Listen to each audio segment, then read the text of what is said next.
Forever isn't a promise, it's a sentence. Marriage is like blackjack. House always wins, unless you're the dealer. I learned that lesson the hard way on a Tuesday night in Atlantic City, watching my wife Cassie confess her latest fantasy over lukewarm casino coffee. "It's just a dream, Jack," she said, stirring sugar into her cup with the kind of deliberate precision she used when explaining why our credit card bill had mysteriously doubled. "One night, it won't affect us. I'm Jack Russell. Yeah, like the dog. Thanks for noticing. 38 years old, ex-military, now working casino security consulting.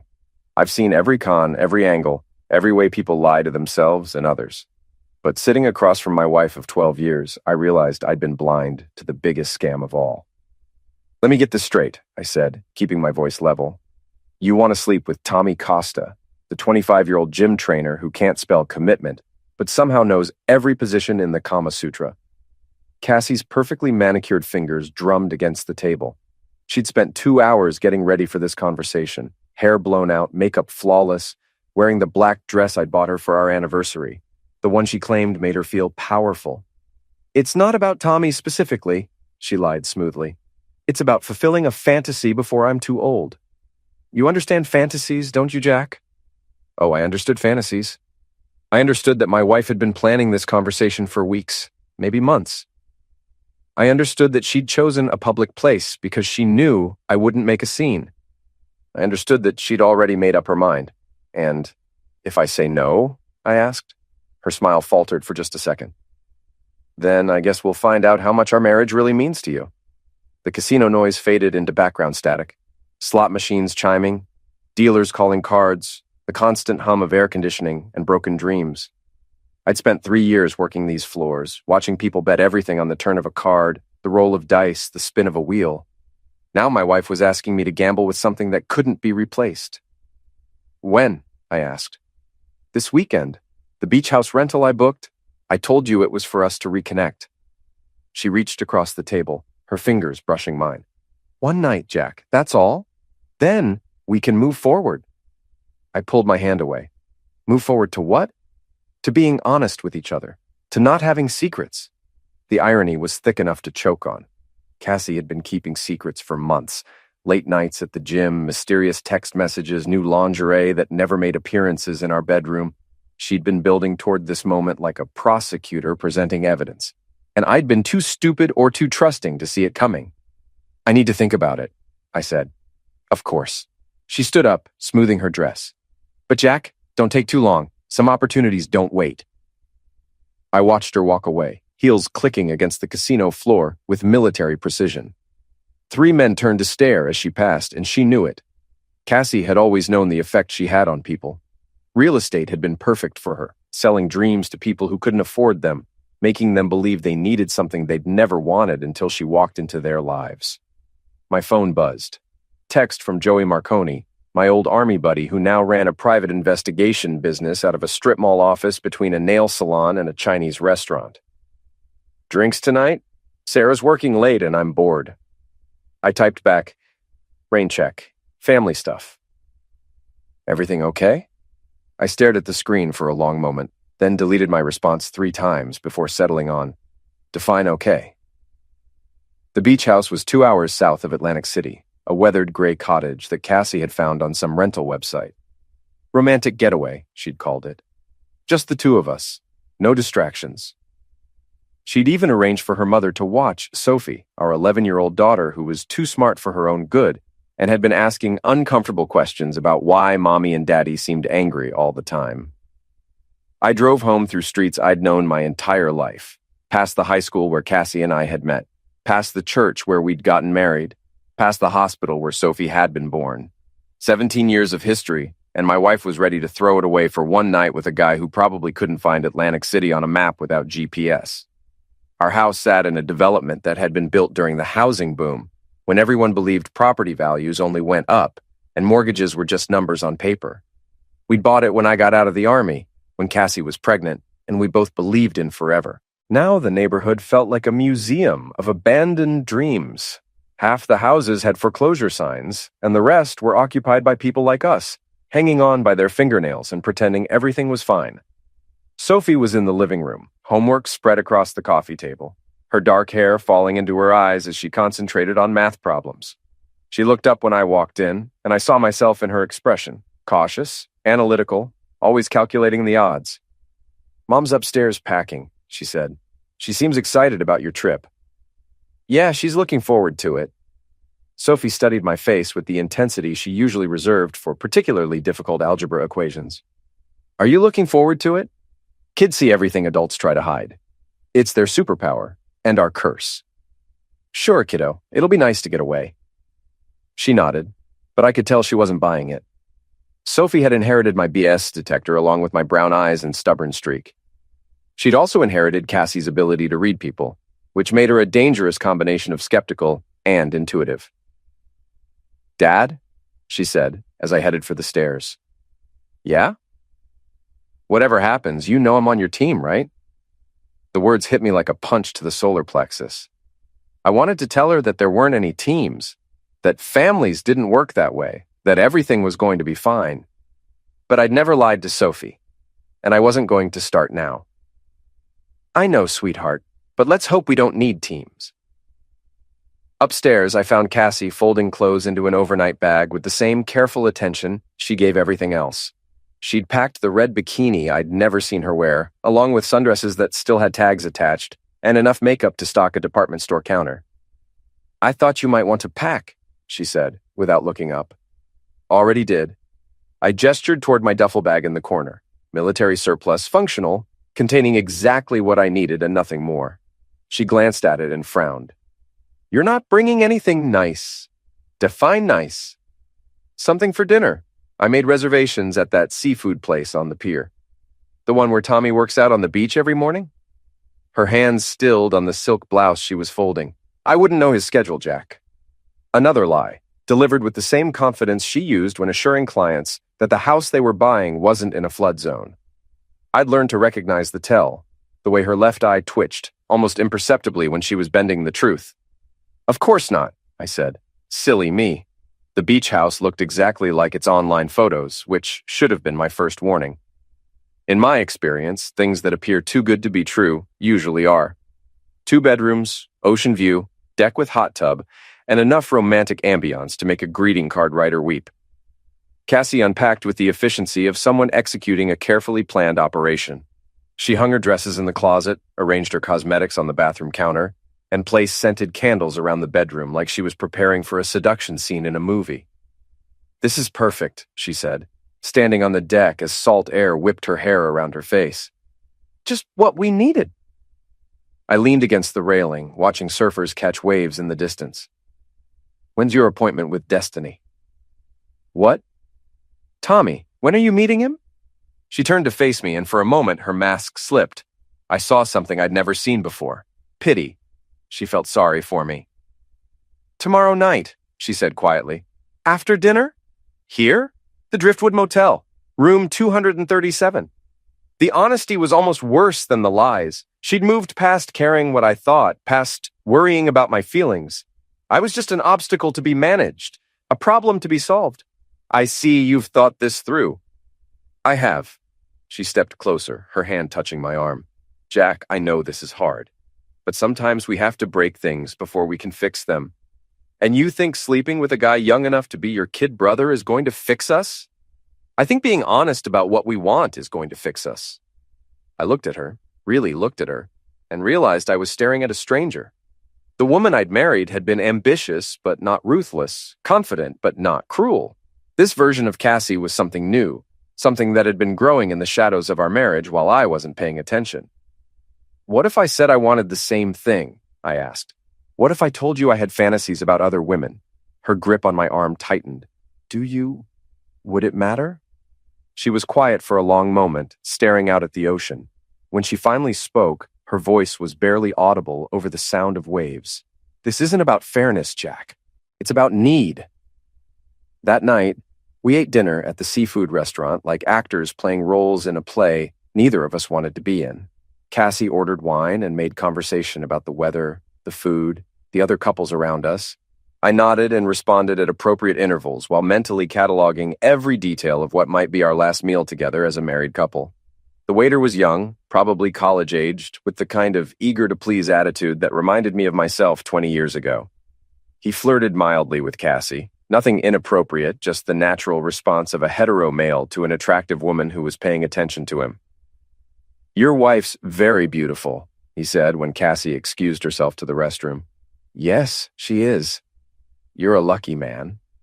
I looked at him, really looked at him, and saw myself in his earnest expression. Young, optimistic, believing that luck had anything to do with love. "Kid," I said, "let me give you some advice. Luck runs out, always."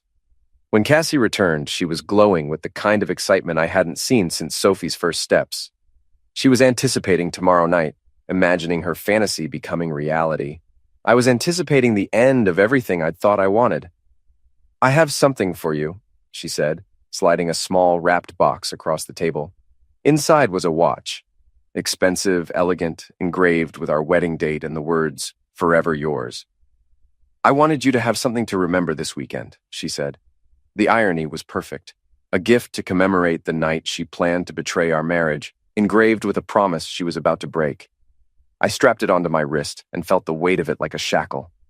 "Thank you," I said. "I'll treasure it." After dinner, we walked along the beach in silence. Other couples passed us, holding hands, laughing, lost in their own private worlds.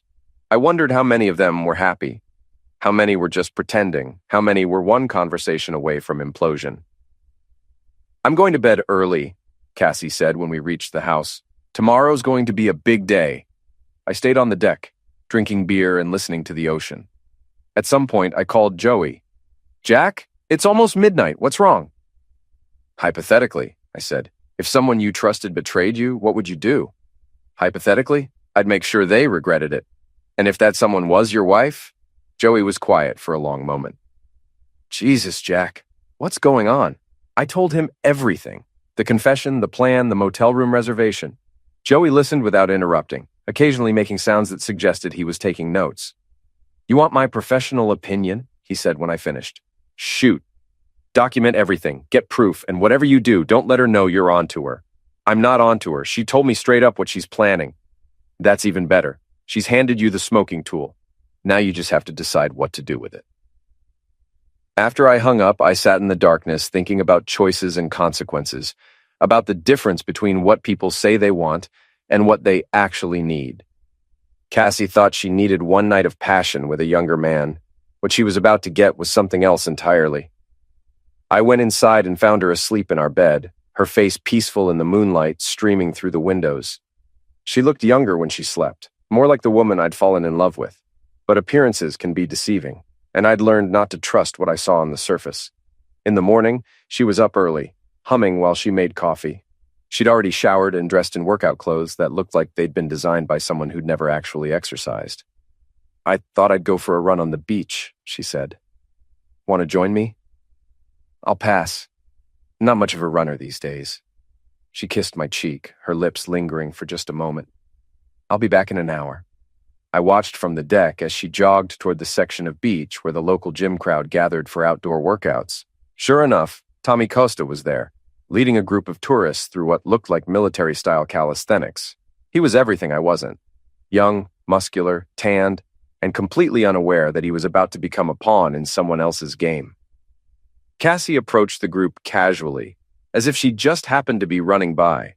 Tommy noticed her immediately, his attention shifting from his clients to my wife. They talked for a few minutes, and I could see her laughing at something he said, her hand touching his arm in the same way she'd touched mine the night before. I pulled out my phone and started recording. By the time Cassie returned from her run, I had enough video footage to end her real estate career, and probably her relationship with most of our mutual friends. She was glowing with post-exercise endorphins and something else. Anticipation. "Great workout," she said, toweling off on the deck. "I forgot how good it feels to push yourself physically." "I bet you did." She looked at me sharply, but I was staring out at the ocean with the same neutral expression I'd perfected during my army days. Never let them see you sweat, never let them know what you're thinking. "I'm going to shower," she said. "Then maybe we could drive into town, do some shopping." "Sounds perfect." While she was in the bathroom, I uploaded the video files to a secure cloud server and sent copies to Joey with a text message. "Insurance policy. We'll explain later." The town was exactly what you'd expect from a beach community in late summer. Crowded, overpriced, and full of people pretending to have more fun than they actually were. Cassie dragged me through boutiques and art galleries, buying things we didn't need with money we couldn't afford to spend. At a jewelry store, she tried on a necklace that cost more than my monthly salary. "What do you think?" she asked, admiring herself in the mirror. "I think it's expensive. I think I deserve something beautiful." The sales clerk, a woman in her 60s with kind eyes and a grandmother's smile, looked between us with the expression of someone who'd seen this scene play out countless times. "Special occasion?" she asked. "You could say that," Cassie replied. "I'm celebrating a new chapter in my life." I almost laughed. She was buying jewelry to commemorate her affair, and she wanted me to pay for it. The audacity was impressive in its complete lack of self-awareness. "We'll take it," I said. Cassie's eyes widened. "Really?" "Really. Like you said, you deserve something beautiful." She threw her arms around me, and for a moment I felt like we were a normal couple again. But normal was an illusion, and I'd stopped believing in illusions. That afternoon, while Cassie napped, I walked to the Driftwood Motel. It was exactly the kind of place you'd expect for a clandestine encounter: shabby, anonymous, and probably cleaned with whatever chemicals were cheapest. The desk clerk was reading a paperback novel and didn't look up when I approached. "I'd like to rent a room," I said. "How many nights?" "Just one, tonight." He quoted a price that was probably double what the room was worth, but I paid in cash without arguing. Supply and demand, basic economics. "Room 238, he said, handing me a key. "Right next to 237. Sometimes the universe has a sense of humor. I spent an hour setting up surveillance equipment I'd borrowed from my casino security contacts. Nothing illegal, just audio recording devices that would capture whatever happened in the adjacent room. If Cassie wanted to document her new chapter, I was happy to help. Back at the beach house, I found her getting ready for dinner with the kind of meticulous attention usually reserved for job interviews or court appearances. She'd chosen a dress I'd never seen before. Black, form-fitting, expensive. "You look beautiful," I said, and meant it. "Thank you." She turned to face me, and I saw something in her expression that might have been regret. "Jack, I want you to know that whatever happens tonight, it doesn't change how I feel about you." "How do you feel about me?" She was quiet for a long moment. "I love you. I've always loved you, but love isn't always enough." "What is enough?" "I don't know yet. That's what I'm trying to figure out." We had dinner at a different restaurant, an Italian place where the wine was cheap and the portions were large. Cassie ate mechanically, her mind clearly elsewhere. I found myself studying her face, memorizing details I'd taken for granted for 12 years. "Nervous?" I asked. "A little? Second thoughts?" "No." She reached across the table and took my hand. "Jack, I need you to understand something. This isn't about you not being enough. It's about me needing to know if there's something more. And if there isn't, then I'll know. And if there is?" She didn't answer, but she didn't need to. We both knew what would happen if Tommy Costa turned out to be everything she'd imagined. After dinner, we walked back to the beach house in silence. The sun was setting, painting the sky in shades of orange and pink that would have been romantic under different circumstances. "I should go," Cassie said when we reached the deck. "I know." She kissed me then, long and deep, like she was trying to memorize the taste of my lips. When she pulled away, her eyes were bright with unshed tears. "I'm sorry," she whispered. "I know." I watched her drive away, her taillights disappearing into the gathering darkness. Then I got in my car and followed her. The Driftwood Motel parking lot was half full, mostly with cars that had seen better decades. Cassie's BMW looked out of place among the rusted sedans and pickup trucks. She parked near room 237 and sat in her car for several minutes, gathering courage or having second thoughts. From my position in room 238, I had a perfect view through the thin curtains. Tommy arrived 10 minutes later, driving a red sports car that was probably financed at an interest rate that would make a loan shark blush. He knocked on the door of 237, and Cassie let him in. What followed was exactly what you'd expect from two people who'd been building toward this moment for months. Through the thin walls, I could hear everything: the nervous laughter, the awkward small talk, the sounds of clothing being removed and inhibitions being abandoned. I recorded it all. At some point during their encounter, my phone rang. Joey's name appeared on the screen, and I stepped outside to answer. How are you holding up? He asked. I've been better? Where are you? Listening to my marriage end. Jesus, Jack, come home. You don't need to torture yourself. Actually, I think I do. I told him about the recording equipment, about the video from the beach, about the evidence I was gathering. What's your end game here? Joey asked. I'm not sure yet, but when I figure it out, I want to have options. Just remember, revenge is a dish best served cold. Who said anything about revenge? But even as I said it, I could feel something changing inside me. The hurt was still there, the sense of betrayal and loss. But underneath it, something else was growing. Something harder and more focused, something dangerous. 2 hours later, Cassie emerged from room 237, looking disheveled and satisfied. Tommy followed her out, and they kissed goodbye like teenagers after prom. She drove away without looking back, and he headed in the opposite direction, probably toward whatever bar or club would stroke his ego for the rest of the night. I packed up my equipment and drove back to the beach house, where I found Cassie in the shower. She was singing, actually singing like she'd just won the lottery. "How was your evening?" she asked when she came out, wrapped in a towel and glowing with post-coital satisfaction. "Quiet. I read a book. I'm glad you found something to occupy your time." She climbed into bed beside me, her skin still warm and smelling like soap and someone else's cologne. She fell asleep within minutes, but I lay awake, staring at the ceiling and planning my next move. The drive home the next morning was surreal.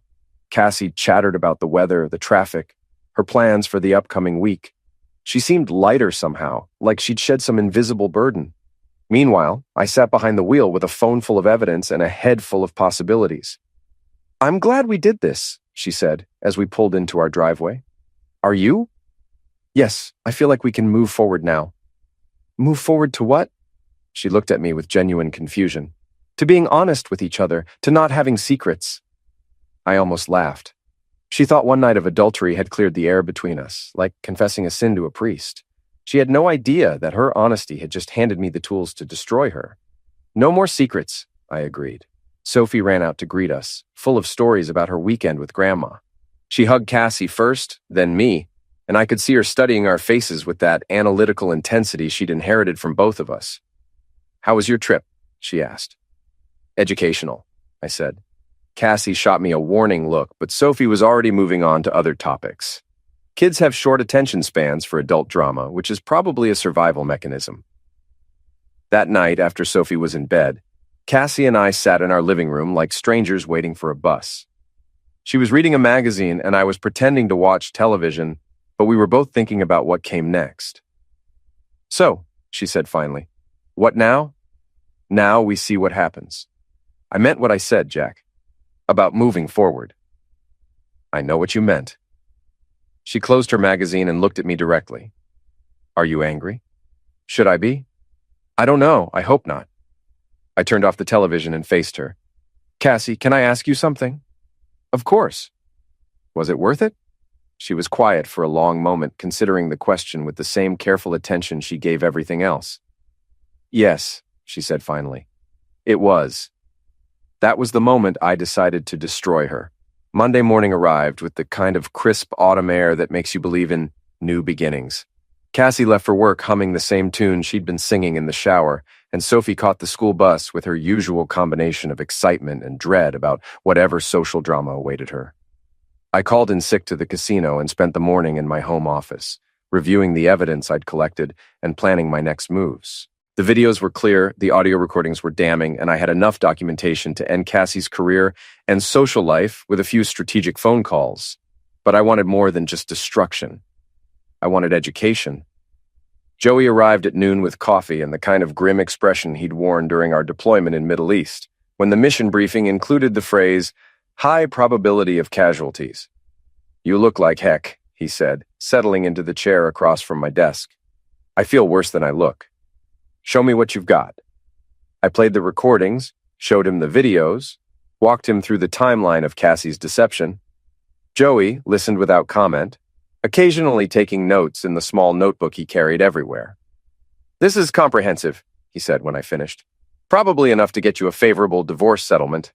I'm not interested in divorce settlements." "What are you interested in?" I leaned back in my chair and stared at the ceiling.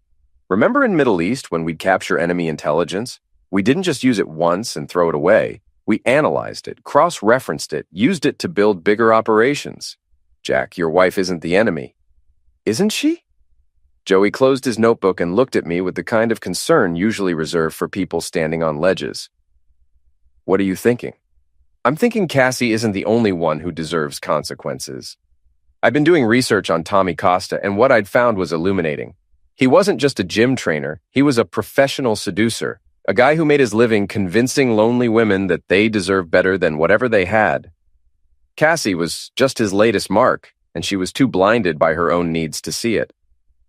He's got a pattern, I told Joey, spreading printouts across my desk. 3 different women in the past 2 years, all married, all with money. He seduces them, convinces them to leave their husbands, then moves on when the novelty wears off. How do you know all this? I've been making phone calls. Amazing what people will tell you when they think you're a potential client for a private investigator. Joey studied the documents with professional interest. This guy's a predator, and my wife is his current prey. So what's the plan? I pulled out a legal pad covered with notes and diagrams that probably looked like the work of a madman. Phase 1. Isolation. Cassie thinks she's in control of the situation, but she's not. Tommy is. So I'm going to change the dynamic. How?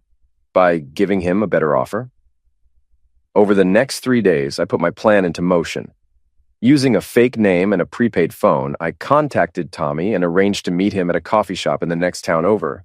I told him I was a wealthy businessman looking for a personal trainer for my wife, someone who could provide specialized services for the right price. Tommy took the bait immediately. He showed up to our meeting wearing a tight t-shirt and the kind of confident smile that probably worked on most women. I was sitting in a corner booth, wearing sunglasses and a baseball cap, looking like every middle-aged guy who'd ever had a midlife crisis. "You must be Richard," he said, sliding into the seat across from me. "That's right. Thanks for meeting me." "No problem. So tell me about your wife." I pulled out a folder containing photos I'd downloaded from a modeling website, a beautiful blonde in her 30s who looked nothing like Cassie. "Her name's Jennifer. She's been feeling neglected lately, if you know what I mean." Tommy's eyes lit up as he studied the photos. "She's gorgeous. What kind of training is she looking for?" "The kind that builds confidence. The kind that makes her feel desired." "I specialize in that kind of training." "I thought you might. What's your rate for private sessions?" We negotiated a price that was probably more than Tommy made in a month of legitimate personal training. I told him I'd need him to start immediately, that my wife was going through a difficult time and needed attention. "There's just one thing," I said as we shook hands. "Jennifer values discretion. She doesn't want anyone to know about your sessions." "Of course. Client confidentiality is very important to me." "Good, because if word got out about your arrangement, it could be embarrassing for everyone involved." Tommy nodded eagerly, already counting the money he thought he was going to make. He had no idea he'd just agreed to cancel his standing appointment with my wife. That evening, Cassie came home from work with the kind of distracted energy that meant she was planning something. She made dinner mechanically, her mind clearly elsewhere. "I might be working late tomorrow," she said over dessert. "Client meeting?" "Something like that." Sophie looked up from her homework. "Can I stay at Emma's house if you're both going to be late?" "Both?" Cassie asked. "Dad said he might have to work late too." I hadn't said any such thing, but Sophie had inherited her mother's talent for creative truth-telling. She was also smart enough to sense the tension between her parents and manipulate it to her advantage. "That should be fine," I said. "I'll call Emma's mom." After Sophie went to bed, Cassie disappeared into our bedroom to make a phone call. I could hear her voice through the door, but not the words. When she emerged 20 minutes later, she looked confused and slightly frustrated. "Everything okay?" I asked. "Fine. Just some scheduling issues." The next day, Tommy called Cassie to cancel their standing appointment, citing a family emergency. She rescheduled for the following week, but he canceled again and again. By the third cancellation, Cassie was starting to suspect something was wrong. She drove by the gym where Tommy worked, only to find him training other clients with no apparent family crisis in sight. "I think Tommy's avoiding me," she told her friend Mia, during a phone conversation I overheard through the baby monitor we'd never removed from Sophie's room. "Why would he avoid you?" "I don't know. Maybe he's having second thoughts. Or maybe his girlfriend found out." "He doesn't have a girlfriend." "Honey, guys like Tommy always have girlfriends. You were probably just a side piece." The conversation continued for another 20 minutes, with Mia offering the kind of brutally honest assessment that only best friends can provide. By the end of it, Cassie sounded deflated and confused. That weekend, she suggested another trip to the beach house. "I think we need to reconnect," she said. "Last time was good for us, was it? Don't you think so?" I pretended to consider the question. I suppose it was educational. "Then let's go back, just the two of us." "What about your work schedule? Didn't you have some important meetings coming up?" "I can reschedule." "Are you sure? You seemed pretty committed to those appointments." She looked at me sharply, searching my face for hidden meaning. But I'd perfected my poker face during years of casino work, and she found nothing. "I'm sure," she said finally. We went back to the beach house, but this time the dynamic was different. Cassie was anxious, checking her phone constantly, waiting for messages that never came. She went for her morning run, but Tommy wasn't at his usual spot on the beach. She made excuses to drive into town, hoping to run into him accidentally, but he was nowhere to be found. By Sunday afternoon, she was desperate. "I think I need to extend my gym membership," she announced over lunch. "I thought you were happy with your current routine. I want to try some new things, maybe work with a personal trainer." "That sounds expensive." "It's an investment in my health." "Of course it is." That night, she called Tommy directly. I listened from the next room as she left increasingly frantic voicemails, asking why he was avoiding her calls, demanding to know what she'd done wrong. He never called back. The drive home was quiet. Cassie stared out the passenger window with the expression of someone who just realized they'd been played. She was starting to understand that her fantasy weekend hadn't been the beginning of something new. It had been the end of something she'd never actually had. "Jack," she said as we pulled into our driveway. "Yeah? Do you think people can change?"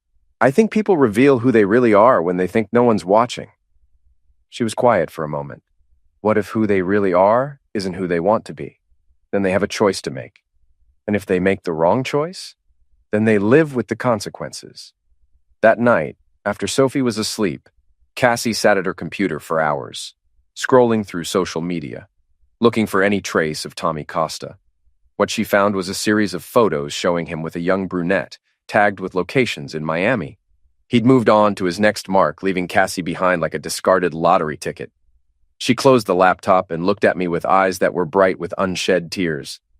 "I think I made a mistake," she said. "What kind of mistake?" "The kind that can't be undone." I nodded sympathetically. "Those are the worst kind. Can you forgive me?" I pretended to consider the question, letting the silence stretch between us like a tightrope. "I don't know yet," I said finally, "but I'm willing to try." She threw her arms around me, sobbing with relief and gratitude. She thought she'd been given a second chance, that her moment of weakness could be forgiven and forgotten. She had no idea that her real punishment was just beginning. 3 weeks after our second beach house trip, Cassie had settled into a routine of aggressive normalcy. She cooked elaborate dinners, planned family activities, and treated me with the kind of attentive devotion usually reserved for recovering invalids. She was trying to earn her way back into my good graces, and I let her believe it was working. Meanwhile, I was conducting a master class in psychological warfare. It started with small things. I'd mention running into people we knew, casual conversations where my name had come up. Nothing specific, just enough to make her wonder what people were saying about us. "I saw Linda Morrison at the grocery store," I'd say over dinner. "She asked how you were doing. Said she'd heard you'd been going through a difficult time." "What did you tell her?" "That you were fine." "Why? Is there something I should have told her?" Cassie would shake her head quickly, but I could see the wheels turning. Who had Linda been talking to? What had they said? The truth was, I hadn't seen Linda Morrison at all, but Cassie's guilty conscience filled in the blanks, creating scenarios that were probably worse than anything I could have invented. I also started making subtle changes to our routine. I'd come home late from work claiming overtime that didn't exist. I'd take phone calls in private, speaking in low tones about nothing important. I'd receive text messages and smile before deleting them without explanation. "Who was that?" Cassie would ask. "Just work stuff." "It must be important if it made you smile." "Not really, just a joke Joey sent me." But I could see her calculating, wondering if I was having my own affair, if I was paying her back in kind. The uncertainty was eating her alive, and I was feeding it one small deception at a time. The real masterstroke came when I started talking about our future. "I've been thinking about making some changes," I announced one evening while we were watching television. What kind of changes? Career changes, life changes. I'm not getting any younger, and I want to make sure I'm living the life I want. What does that mean? It means I'm tired of playing it safe, tired of settling for good enough. I could see the panic in her eyes. She was interpreting my words through the lens of her own guilt, assuming I was talking about our marriage. Jack, if this is about... It's not about anything specific, it's about everything in general. The next day, I had Joey call the house phone while Cassie was home. "Is Jack there?" he asked when she answered. "He's at work." "Oh, right, I forgot. Tell him Sarah said thanks for the flowers. They really brightened her day." I hadn't sent Sarah any flowers, but Cassie didn't know that. When I got home, she was waiting with the kind of forced casualness that screamed anxiety. "Joey called," she said. "Something about flowers for Sarah?" "Yeah, she's been having a rough time at work. Thought she could use a pick-me-up." "That was thoughtful of you." Sarah's a good friend. Good friends deserve thoughtful gestures. The emphasis on good friends wasn't subtle, but it didn't need to be. Cassie was already interpreting everything I said as a potential threat or accusation. 2 days later, I escalated.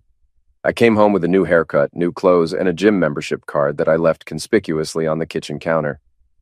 "You look different," Cassie said, studying my appearance with the intensity of a detective examining evidence.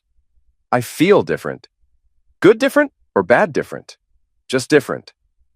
That weekend, I told her I was going out with Joey for a few drinks. Instead, I drove to a hotel bar across town and sat alone for 3 hours, reading a book and occasionally checking my phone. When I got home, Cassie was waiting up. "How was your night?" "Enlightening." "What did you and Joey talk about?" "Life, choices, consequences." "Anything specific?" "Nothing you need to worry about." But she was worrying. I could see it in the way she watched me, the way she analyzed every word I spoke, every expression that crossed my face. She was looking for signs that I knew about her affair, evidence that I was planning to leave her, confirmation that her moment of selfishness was going to cost her everything she'd taken for granted. The beautiful part was that I didn't have to do anything dramatic. Her own guilt was doing most of the work for me. The final phase began when I started talking about trust. "I've been thinking about what makes a marriage work," I said one evening while we were having dinner with Sophie. "What conclusion did you reach?" Cassie asked carefully.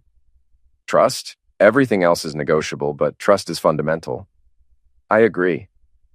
"The thing about trust is that it's binary. You either have it or you don't. There's no middle ground." Sophie looked up from her spaghetti. "What's binary mean?" "It means something can only be one of two things," I explained. "Like a light switch. It's either on or off." "What if the light bulb is broken?" she asked. "Then you need a new light bulb." Cassie's fork clattered against her plate. "I think I'll start the dishes." That night, she tried to initiate love for the first time since our beach house trip. I let her kiss me, let her hands roam over my body, let her believe she was seducing me. Then, just as things were getting serious, I pulled away. "I'm sorry," I said. "I'm just not feeling it tonight." "Is everything okay?"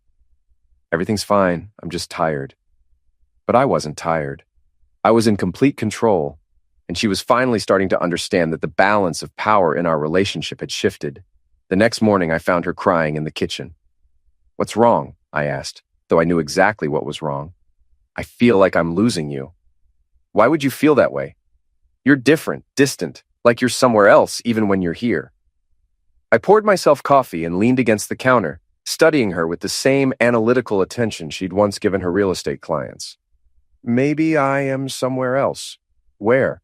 "Somewhere I can trust what I see." The words hit her like a physical blow.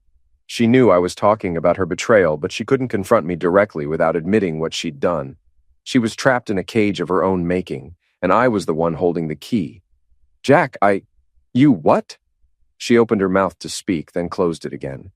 She wanted to confess, to clear the air, to beg for forgiveness, but she was terrified that confession would lead to consequences she wasn't prepared to face. "Nothing," she said finally. "I just want things to be okay between us. Things are what they are." That afternoon, while Cassie was at work, I made the phone call I'd been planning for weeks. "Mia, it's Jack. I need to talk to you about Cassie." Mia had been Cassie's best friend since college, but she'd also been the one encouraging her to have the affair. She was the kind of person who lived vicariously through other people's drama, and I was about to give her more drama than she could handle. Is everything okay? She asked. That depends on your definition of okay. Can we meet for coffee? There's something you need to know. An hour later, I was sitting across from Mia in a downtown cafe, watching her face change as I played the audio recordings from the Driftwood Motel. Oh my God, she whispered. You recorded them? I recorded everything. Jack, this is what, Mia? Shocking? Surprising? Or just embarrassing because you encouraged her to do it? Her face went pale. You know about that? I know about all of it. The question is, what are you going to do with this information? What do you mean? I leaned forward, fixing her with the kind of stare I'd perfected during my military days. I mean, you have a choice. You can keep being Cassie's enabler, or you can help her understand that actions have consequences. What kind of consequences? I pulled out my phone and showed her the video I'd recorded on the beach.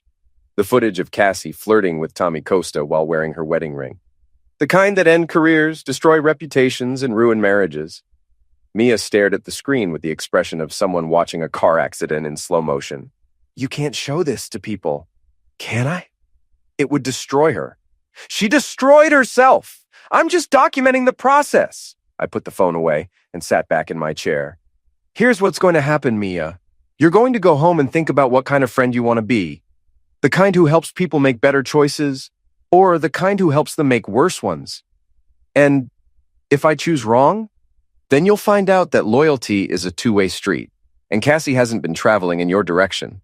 I left her sitting in the cafe, staring into her coffee cup, like it contained the answers to questions she didn't want to ask. That evening, Mia called Cassie. I listened from the next room as my wife's best friend delivered a brutal assessment of her choices and their likely consequences. You need to tell Jack the truth, Mia said, before he finds out some other way. He doesn't know anything. Are you sure about that? What do you mean? I mean, you're playing with fire and you're going to get burned. After the call ended, Cassie sat in our bedroom for hours, staring at her phone like it was a bomb that might explode at any moment. She was finally starting to understand that her secret wasn't as secret as she'd thought. The next morning, she tried to initiate the conversation I'd been waiting for. Jack, there's something I need to tell you. Oh? About the beach house. About what happened there. What about it? She took a deep breath, gathering courage for a confession that was 3 weeks too late. I wasn't completely honest with you about my evening activities. Weren't you? No, I spent time with someone else. I pretended to consider this revelation with the surprise of someone hearing it for the first time. Someone else? Tommy, the trainer from the beach? I see. I'm sorry, Jack. I know it was wrong, but I thought I needed it. I thought it would help me understand what I wanted.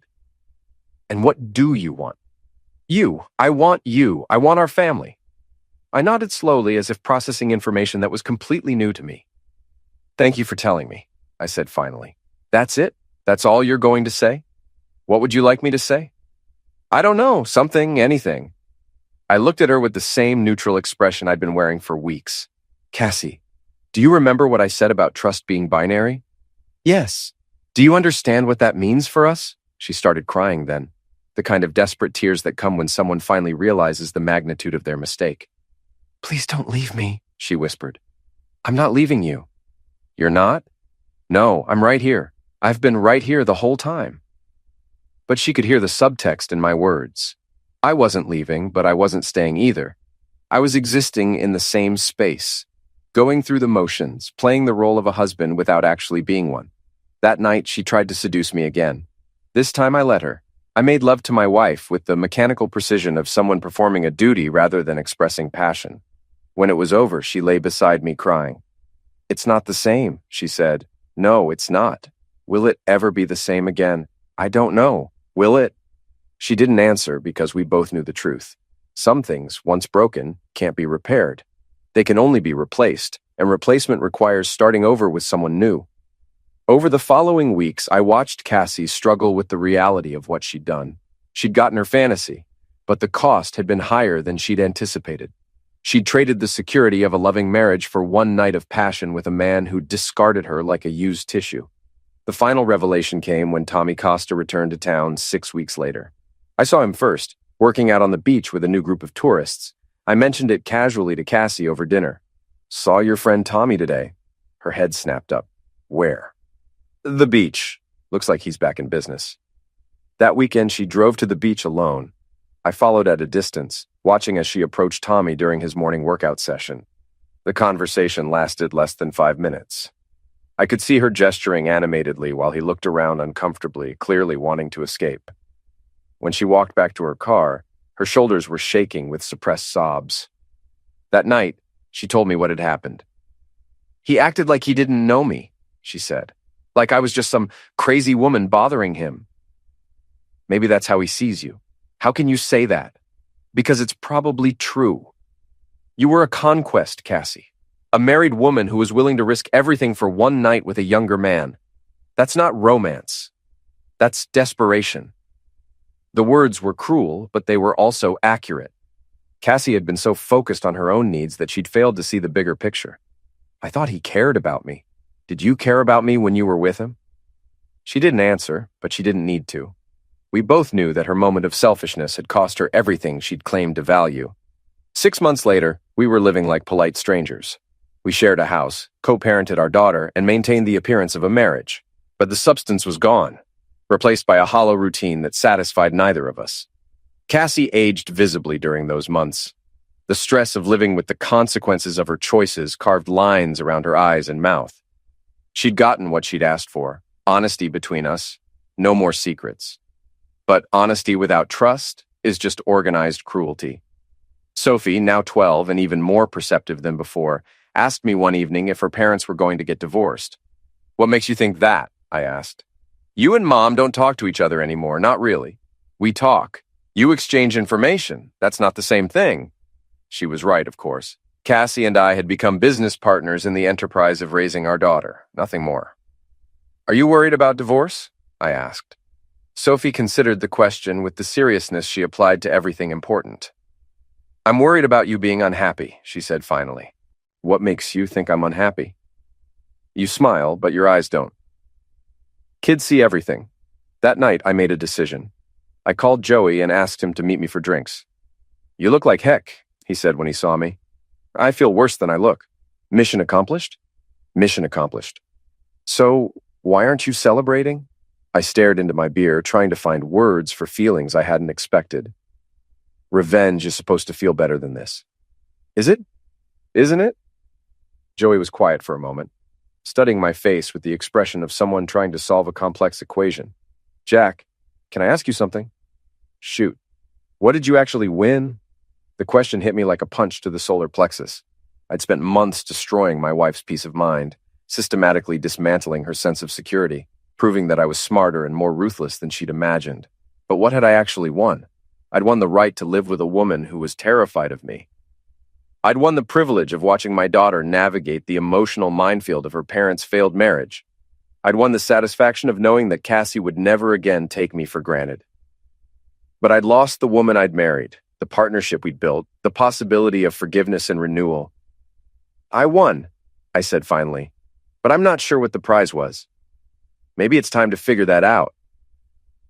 The next morning, I found Cassie in the kitchen, making coffee with the mechanical precision of someone going through the motions of normal life. She looked up when I entered, and I saw something in her eyes I hadn't seen in months. Hope. Good morning, she said carefully. Good morning. We stood there for a moment, two people who'd once loved each other enough to build a life together, now strangers sharing the same space. Cassie, I said finally. Yes? We need to talk. Her face went pale. About what? About what comes next. She poured coffee into 2 mugs and handed me one, her fingers trembling slightly. What do you think comes next? She asked.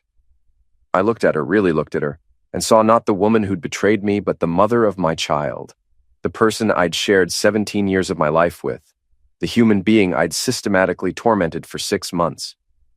I think, I said slowly, that we both got what we deserved. Which is the chance to find out who we really are when everything else is stripped away. She was quiet for a long moment, processing the implications of my words. And who are we? I don't know yet, but I think it's time we found out. That afternoon, while Sophie was at school, Cassie and I had the conversation we should have had months earlier. We talked about trust and forgiveness, about consequences and second chances, about the difference between punishment and justice. I know you'll probably never forgive me, she said. Probably not. And I know things will never be the same between us. No, they won't. So what do we do now? I looked out the window at our neighborhood, at the houses full of people trying to figure out how to live with the choices they'd made. Now we decide whether we want to build something new or keep living in the ruins of something old. What do you want to build? I don't know yet, but I know I'm tired of being angry. Are you? Tired of being angry? I considered the question honestly. For months, anger had been my fuel, my motivation, my reason for getting up in the morning. But anger is a finite resource, and I'd finally exhausted mine. Yeah, I said. I am. So what happens now? Now we see if two people who've hurt each other as badly as we have can figure out how to stop. It wasn't forgiveness. It wasn't reconciliation. It wasn't a happy ending. But it was a beginning. And sometimes, that's enough.